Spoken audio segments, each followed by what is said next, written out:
आज हमारे साथ एक ऐसी शख्सियत हैं जो कि सिवनी से 3 बार के विधायक हैं।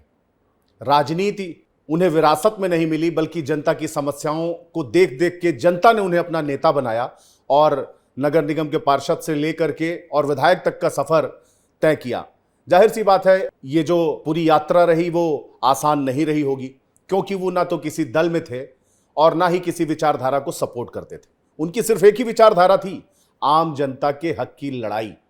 तो बहुत स्वागत कीजिए, हमारे साथ दिनेश राय जी हैं। दिनेश राय मुनमुन जी हैं, सिवनी से विधायक है। बहुत स्वागत है आपका विस्तार में। बहुत बहुत धन्यवाद, आपका भी स्वागत है। दिनेश जी, मैं आपसे यही समझना चाहूंगा कि आप तो एक सामान्य वर्गीय कृषक परिवार से आते हैं जी। छोटा सा व्यवसाय था, पीसीओ के धंधे से आपने काम शुरू किया और आज विधायक बनने तक का सफर आसान तो नहीं रहा होगा। कई चुनौतियां भी रही, क्योंकि आप किसी पार्टी से भी तब तक नहीं जुड़े थे। देखिए, पहले ही से हमारा किसानी से संबंधित था पूरा हमारा नरसिंहपुर जिला के गोरखपुर गांव में, और मेरे फादर नौकरी में सहकारिता में।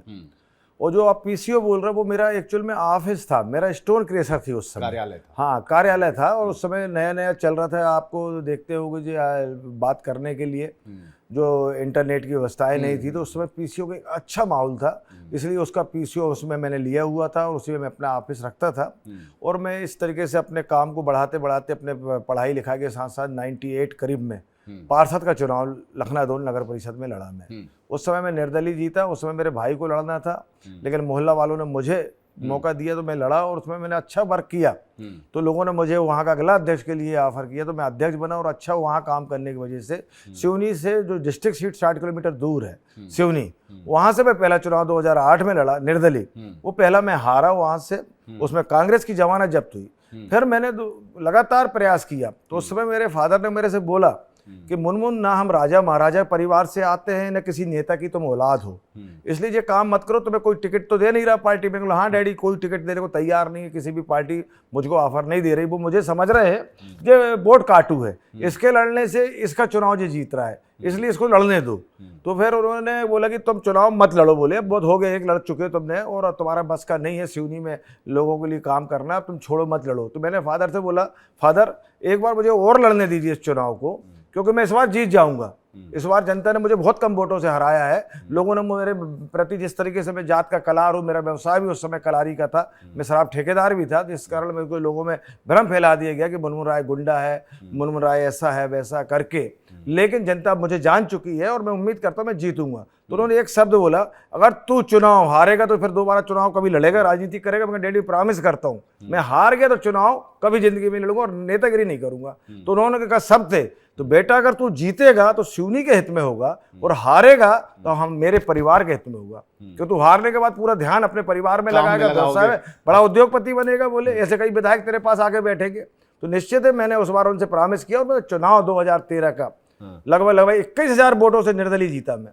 तो अब जनता के बीच में वो छवि जो आपके लोगों ने बना दी थी कि शराब कारोबारी हैं, अपराधी हैं, वो छवि तो अब जनता ने अपना जनादेश ही दे दिया। जनता ने जनादेश दिया और उसी का कारण है कि मैं लगातार तीसरी बार वहां से चुनाव जीत रहा हूं। जो छवि लोगों ने, विरोधियों ने जिस तरीके से फैलाया, तो जनता ने देखा कि जो दुख दर्द में खड़े होने वाला व्यक्ति है, हमारे सुख दुख में हमेशा आता है और जनता के लिए आवाज उठाता है, जनता के लिए लड़ता है। और जनता जिस तरीके से चाहता है कि राजनीतिक व्यक्ति जो है हमारा द्वारा जो चुना जाता है, वो ना कि हमारा मालिक बने बल्कि नौकर बने। मैं तो हमेशा कहता हूं कि चाहे कोई भी जनप्रतिनिधि है, वो जनता का सेवक नौकर है, ना कि मालिक है। क्योंकि जनता द्वारा प्रतिनिधित्व के रूप में उसको बनाया जाता है कि हमारी बातों को लेके आप हमारे ऊपर कोरम में बात करें। जिस जिला कलेक्टर के पास जाना है, पूरा गांव का गांव नहीं जाएगा, पूरा शहर का शहर नहीं जाएगा, उसमें से 2-4 लोगों को चुना जाता है कि आप जाके हमारी समस्या की बात करो। तो इसी प्रकार हम जनप्रतिनिधि हैं, जनता के द्वारा कहे गए आदेश को पालन करते हुए उसको काम कराना। तो हम जनता के नौकर हैं, ना कि मालिक हैं। नहीं, लेकिन 2018 में जब आप भाजपा में शामिल हुए, तो भाजपा में ले जाने का श्रेय किसकी नजर पड़ी आप पे कि नहीं भाई दिनेश राय जी को अब अपनी पार्टी में शामिल कराया जाए, और क्यों गए आप? देखिए, 2 चीजें थी। एक तो हम 2013 चुनाव निर्दलीय जीत के 5 साल जनता के बीच में काम किया। उस समय 4 लाइन का बहुत बड़ा मुद्दा था। हमारी 4 लाइन उस समय के तत्कालिक सांसद थे कमलनाथ जी, जो छिंदवाड़ा नरसिंहपुर से ले जाके नागपुर ले जाना चाह रहे थे। उसके पहले हमारी लोकसभा चली जा रही, जनता बहुत दुखी थी। इसको लेकर सुप्रीम कोर्ट तक मैं केस लड़ा। उस समय तत्कालिक मुख्यमंत्री शिवराज सिंह चौहान जी ने बहुत हेल्प की हमारे सिवनी के लिए, और दिल्ली में ले जाके हमारे NHI के मंत्री, निर्माण मंत्री से मुलाकात कराई, वहाँ से भी आश्वासन मिला। और बाद में उस रोड को बनवाने में शिवराज जी का बहुत बड़ा हाथ था। और उस समय हमें मेडिकल कॉलेज चाहिए था सिवनी के लिए, मेडिकल कॉलेज नहीं मिलने के कारण भी जनता कि काफ़ी कठिनाइयाँ थी, बहुत लोगों की मौतें हो रही थी, संभाग की मांग थी हमारी और एक पेच नहर। तो शिवराज सिंह चौहान जी ने ही मुझे कहा कि तुम हमारी पार्टी में आओ, हम आपके लिए और सिवनी के हित में काम करेंगे। इसके लिए मैंने जनता से एक एक गांव जाके पूछा, तो सबने मुझे 90% लोगों ने कहा कि आप भाजपा में चले जाइए, कम से कम मेडिकल कॉलेज भी मिलेगा, आने वाले समय में हमारी जो नहर जो रह गई है पूरी बनेगी और हमारे सिवनी का डेवलपमेंट होगा। इसी कारण माननीय शिवराज सिंह चौहान जी तत्कालीन मुख्यमंत्री के कारण मैं उस दिन ज्वाइन किया और उस दिन हमारे बीच में हमारे गृह मंत्री अमित शाह जी आए हुए थे। तब मैंने ज्वाइन करके मैंने किया तो, और आज भी हमें मेडिकल कॉलेज मिला। हमारा पेच नहर का जो उस समय के तत्कालीन काम थे वो पूर्ण हुए और बाकी जो शेष है वो अभी होने जा रहा है। संभाग की बात है, संभाग में हम भी आज भी अटल हैं कि संभाग हम सिवनी बनवाना चाहते हैं हर हालत में। छिंदवाड़ा उस समय तत्कालीन उस समय उन्होंने घोषणा की थी, लेकिन आज तक पेंडिंग है, लेकिन हम समझते हैं आने वाले भविष्य में सिवनी हमारा संभाग बन के रहेगा। लेकिन आप तो कमलनाथ और विवेक तनखा के करीबी माने जाते थे उन दिनों, तो फिर आप कैसे भारतीय जनता पार्टी में चले गए? और 18 में तो सरकार भी कांग्रेस की बनी, कमलनाथ जी की बनी। देखिए, उस समय जो हमको जनता के हित में जिनने हमारा साथ दिया, शिवराज सिंह चौहान जी ने हमें टिकट दी, हमने भारतीय जनता पार्टी की टिकट से हम लड़े और हमारे सिवनी को मेडिकल कॉलेज मिला। हाँ, ये जरूर है कि मैं कमलनाथ जी के नज़दीक नहीं था, कमलनाथ जी नज़दीक में थे। मेरी माँ जब खत्म हुई तो 13 वो मेरे घर आए, कटसी के नाते तो एक मानवता बनती है, हमारे वरिष्ठ हैं और मेरे घर तक आए मेरे 13वें माँ के अंतिम उसमें, तो मैंने उनके प्रति मेरा सम्मान था। लेकिन विवेक तनखा जी के जो सुसर थे मुसरान जी, वो मेरे फादर के साथ नरसिंहपुर जिला में साथ में थे। नरसिंहपुर जिला के हम रहने वाले, साथ पढ़े, तो एक घरोबा था हमारे दादाजी का भी उनके दादाजी से घरोबा था।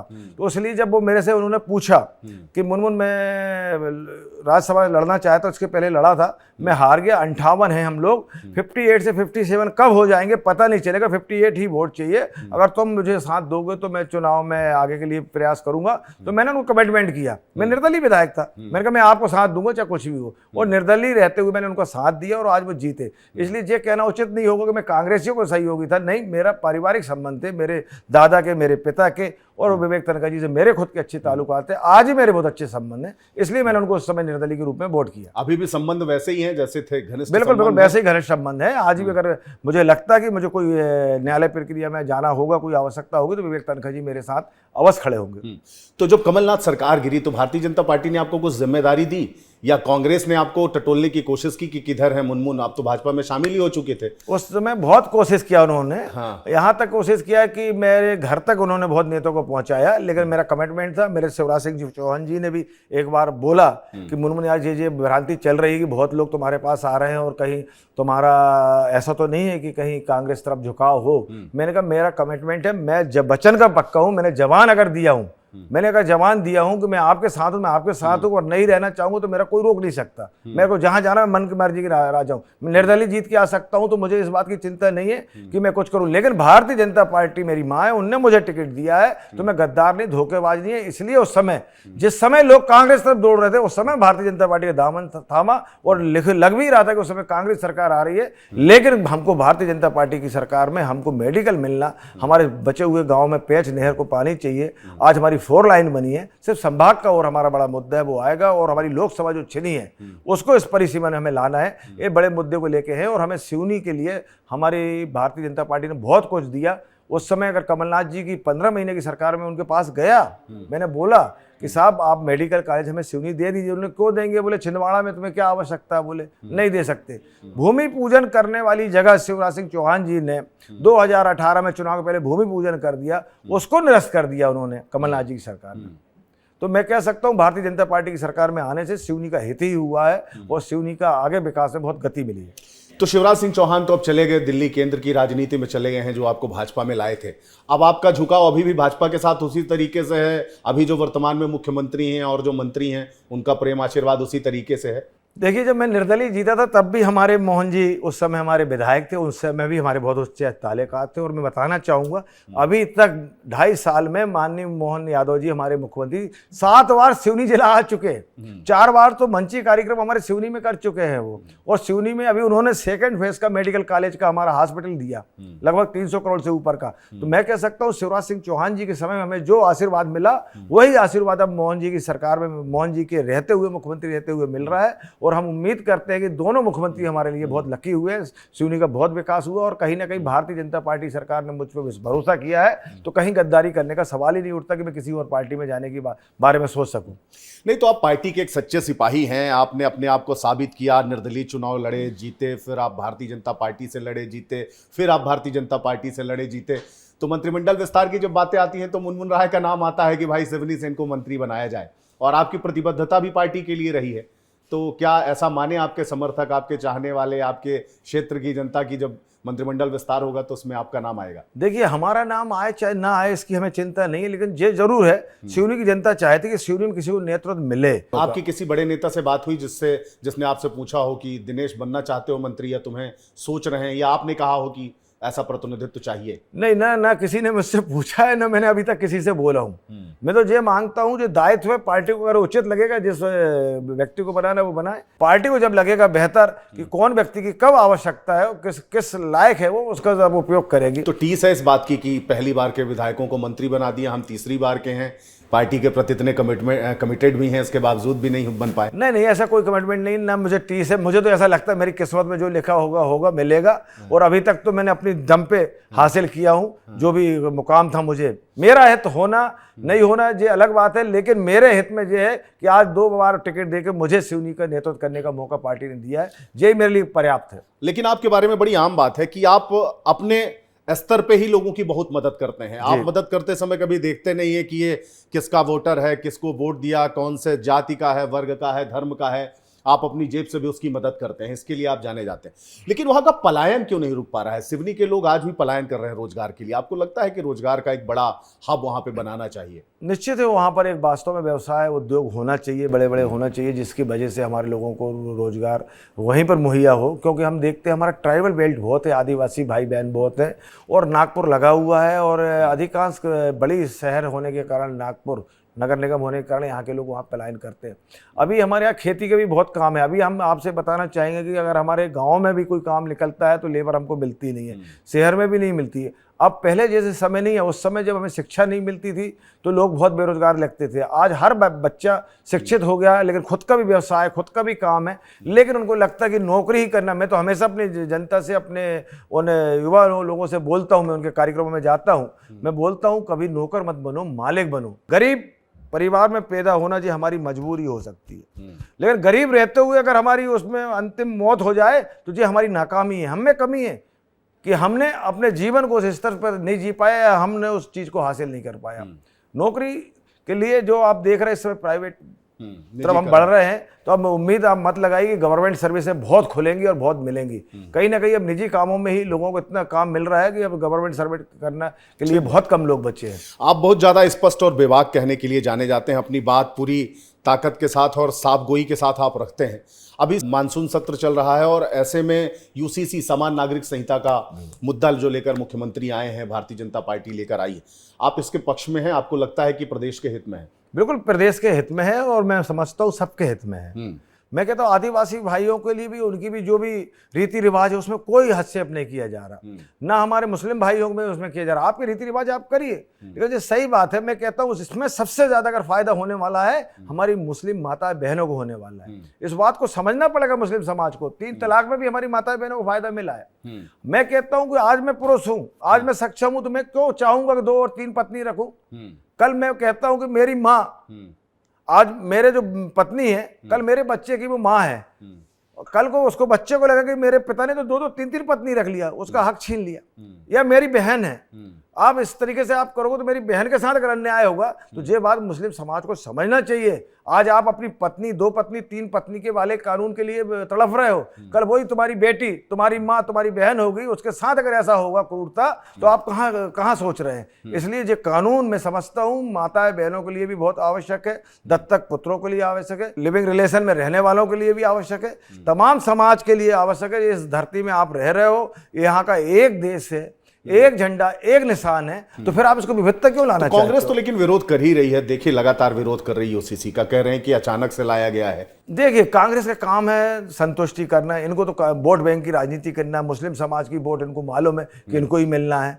भाजपा को वोट नहीं करना चाहते हैं, वो सिर्फ कांग्रेस को करना चाहते हैं, वो वोट बैंक न सरक जाए, इसलिए वो इस बात का विरोध कर रहा है। लेकिन दिल से तो बोलते हैं आज ये बहुत अच्छा कानून है, बोले सबको एक लाइन से रहना पड़ेगा, सबके लिए फायदेमंद है। अरे जी, अपने घर में माता बहनों से पूछ ले कांग्रेसी कि ये कानून सही है क्या? मैं कहता हूं उनके घर की माता बहनें भी इस कानून के हित में हैं। भले जो कांग्रेसी यहाँ के चोले पहन के चिल्ला रहे हैं, जो काला कोट पहन के चिल्लाते हैं, कहीं सफेद ड्रेस पहन के चिल्लाते हैं, जो दिखावा करना चाहते हैं, लेकिन ये कानून हर व्यक्ति के हित में है। आपकी जो परंपराएं हैं उसको थोड़ी छेड़ रहा है। ये बात भी सही है, हमारा आदिवासी लैंड है, मध्य प्रदेश लैंड है, आदिवासी सबसे पहले यहाँ पर आए, उनकी जो प्रथाएं हैं, जो उनकी किया हुआ है, रीति रिवाज है, उसको कोई हस्तक्षेप नहीं है। लेकिन ये कौन सा कानून है कि आपकी मर्जी हुई, एक पत्नी से मन भर गया तो दूसरी रख ली, दूसरी मन भर गया तीसरी रख ली है। कल को वही तुम्हारी माँ और बहन के साथ होगा तो अच्छा लगेगा, वही तुम्हारा बाप कहेगा लिख लो तुम मेरे घर से। अब उस श्रेणी में सोचिए ना कि आप अपनी पत्नी के साथ व्यवहार करते हो, तुम्हारी माँ के साथ, तुम्हारी बहन के साथ करेगा तो इसको बर्दाश्त करोगे? तो ऐसे कानून की आवश्यकता नहीं है। भारत में वास्तव में एक कानून होना चाहिए। माता बहनें भी उतनी हमारी तुलना में है जितना अधिकार है। जैसे हमारे में जो देवी देवताओं में है 9 देवियां हैं जिनका एक अलग महत्व है, क्यों आप उनको उस तरीके से एक मशीन मान के चलते हो? मुस्लिम समाज तो उनको मशीन मान के चलता है, उनको उतना दायरे में नहीं रखना चाहता।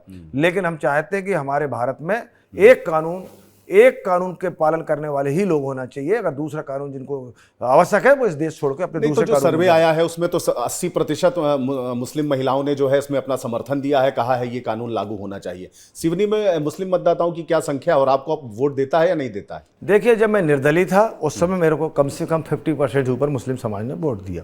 भारतीय जनता पार्टी में आने के बाद वो कुछ हमसे दूर हुए हैं, लेकिन मैं कह सकता हूँ बहुत माता बहनें, बहुत लोग हमको वोट करते हैं। ऐसा नहीं है कि मुस्लिम समाज, इस समय सब समाज में लोग ऐसे हैं जो इस बात को समझने लगे हैं कि वास्तव में ये कानून से हमारा हित है, हमारे बच्चों का हित है, और हम लोग कहीं ना कहीं जिस स्तर में हम जीवन जी रहे थे उसमें हमारा उत्थान हो रहा है, हम आगे बढ़ रहे हैं, डेवलप हो रहे हैं, विकास की, भले ही हमारे सिवनी का विकास हो रहा है, प्रदेश देश का विकास हो रहा है, हमारा भी विकास हो रहा है। पहले जिस गांव में रोडें नहीं थी, आज उस गांव में रोडें, एक घर में एक मोटरसाइकिल नहीं हुआ करती थी, एक गांव में 100 कारें हैं, 100 ट्रैक्टर हैं। क्यों ना, क्यों डेवलपमेंट तो आ रहा है। भारतीय जनता पार्टी की जो सरकार 2003 से बनी है, आज मैं कह सकता हूं कि आज बहुत डेवलपमेंट हम देखने को मिलता है। और सबसे ज्यादा अगर फायदा मिल रहा है तो हमारे आदिवासी भाई बहनों को भी, और उतनी मुस्लिम समाज को भी।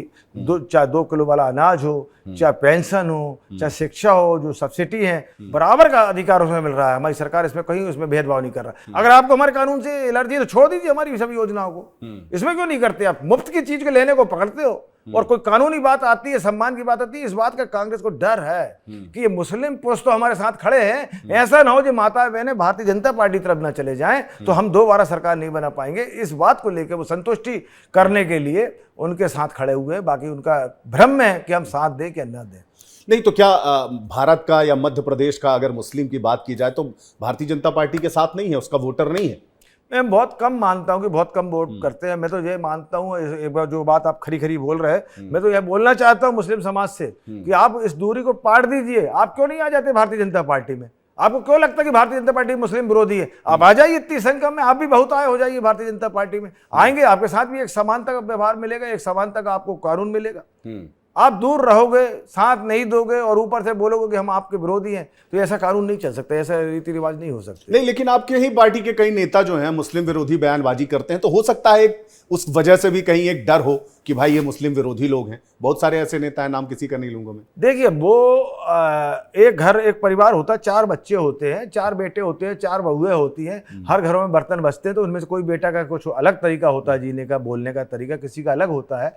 ऐसा हमारे परिवार में होता ही है। लेकिन भारतीय जनता पार्टी कभी मुसलमान से घृणा नहीं करती, उनको भी अपना परिवार मानती है, अपने हिंदुस्तान की आवाम का, जनता को मानते हुए, प्रदेश में मानते हुए। मैं अपने जिले में, मैं आपको बताना चाहूँगा, जब मैं लखनऊ जोन म्युनिसिपल चेयरमैन था, उस समय मोहम्मदन समाज का जो मस्जिद है वहां पर उसमें विवाद हो गया।